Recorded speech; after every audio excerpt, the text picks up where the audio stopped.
was really tempted to steal one of my neighbor's watermelons, but I ran away instead. It was hard though. When it comes to temptation, running away is the best thing to do.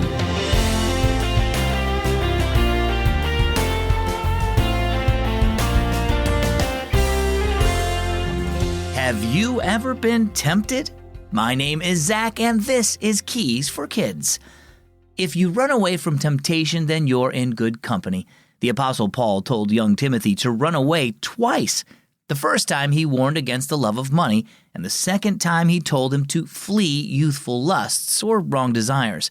If you hang around temptation too long, you just might give in to it. And that's what our story's about. It's called Run, Mason, Run. Mason got off the bus and started walking home. He was joined by Zachary and Gavin, two high school students who lived on farms adjoining his. "Hey, Gavin," said Zachary as they walked along a field of watermelons. "Let's get a couple of those." "I don't know," Gavin said. "Last time we took one, Mr. Sloan caught us and said he'd report us if we did it again." "Yeah, but these are those little ones they call personal melons," said Zachary. "They're small enough to hide in our backpacks." He grinned. "Mason can be our watchdog. How about it, Mason?" Mason hesitated. I can't do that. I'd be as guilty as you." "Nah, we'll be the ones getting the watermelons," said Zachary. "We'll get you one, too. I'll even put it in your backpack. You won't have to touch it. Until you eat it, that is." "Those watermelons sure look good," thought Mason. But he knew it would be wrong. It would be stealing. And suddenly he made up his mind. "No," he said. Then he turned and ran.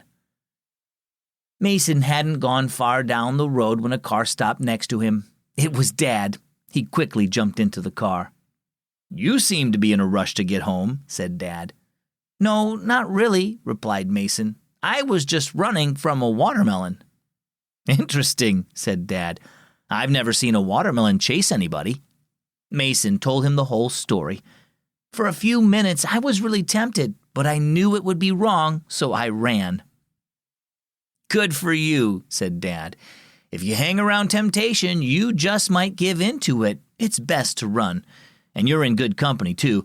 The Apostle Paul told Timothy to run from something twice. In one instance, he warned against the love of money, and another time he told Timothy to flee from youthful passions or wrong desires and pursue righteousness, faith, love, and peace, good desires that the Holy Spirit gives us.